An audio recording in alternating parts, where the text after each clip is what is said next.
युद्ध कांड 82 वर्ष। हनुमान जी के नेतृत्व में वानरों और निशाचरों का युद्ध।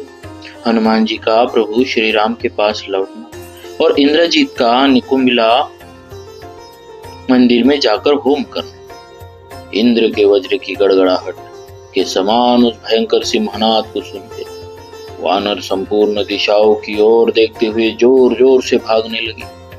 उन सबको विषादग्रस्त, दीन एवं भयभीत होकर भागते देख पवन कुमार हनुमान जी ने कहा, वानरों, तुम क्यों मुख पर विषाद दिए युद्ध विषय उत्साह छोड़कर भागे जा रहे हो? तुम्हारा वो शौर्य कहाँ चला गया? मैं युद्ध में आगे आगे चलता हूँ, तुम सब लोग मेरे पीछे पीछे आओ। उत्तम कुल में उत्पन्न शूरवीरों के लिए युद्ध में पीठ दिखाना सर्वथा अनुचित है। बुद्धिमान वायुपुत्र के ऐसा कहने पर वानरों का चित्त प्रसन्न हो गया और राक्षसों के प्रति अत्यंत कुपित हो उन्होंने हाथों में पर्वत शिखर और वृक्ष उठा लिए।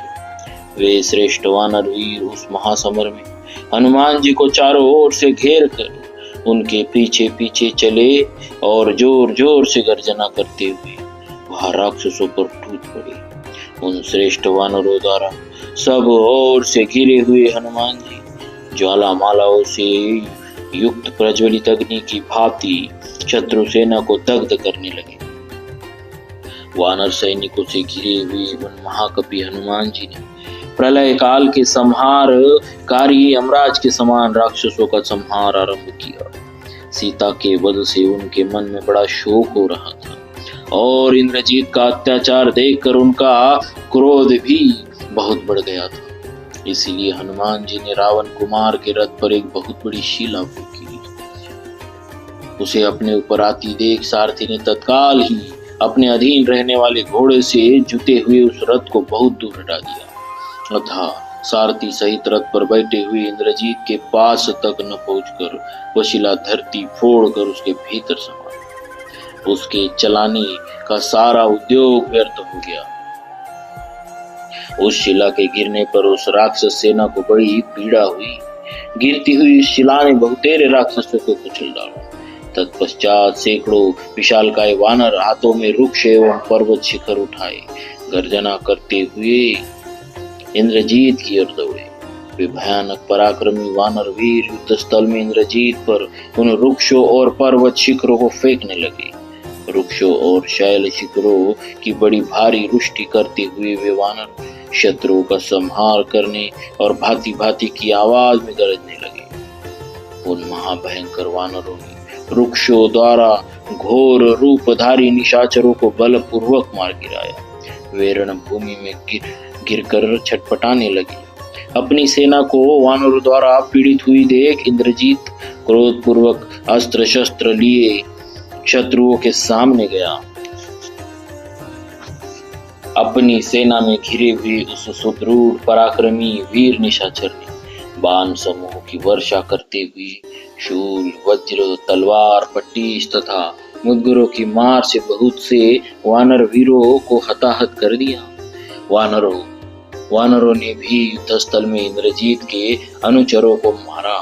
महाबली हनुमान जी सुंदर शिखाओं और डालियों वाले साल वृक्षों तथा शिलाओं द्वारा भीमकर्मा राक्षसों का संहार करने लगे। इस तरह शत्रु सेना का वेग रोककर हनुमान जी ने वानरों से कहा, बंधुओं, अब लौट चलो। अब हमें इस सेना के संहार करने की आवश्यकता नहीं रह गई।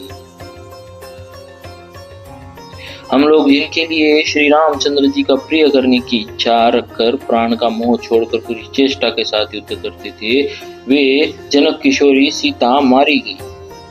अब इस बात की सूचना भगवान श्री राम और सुग्रीव को दे देनी चाहिए। फिर वे दोनों इसके लिए जैसा प्रतिकार सोचेंगे वैसा ही हम भी करेंगे। ऐसा कहकर वानर श्रेष्ठ हनुमान जी ने सब वानरों को युद्ध से मना कर दिया और धीरे धीरे सारी सेना के साथ निर्भय होकर लौट आए। हनुमान जी को श्री रामचंद्र जी के पास जाते देख दुरात्मा इंद्रजीत होम करने की इच्छा से निकुंभिला देवी के मंदिर में गया। निकुंभिला मंदिर में जाकर उस निशाचर इंद्रजीत ने अग्नि में आहुति दी। तदनंतर यज्ञ भूमि में भी जाकर उस राक्षस ने अग्निदेव को होम के द्वारा तृप्त किया। वे होम शोणित भोजी अभिचारिक अग्निदेवता आहुति पाते ही होम और शोणित से तृप्त हो प्रज्वलित हो उठे और ज्वालाओं से आवृत दिखाई देने लगे।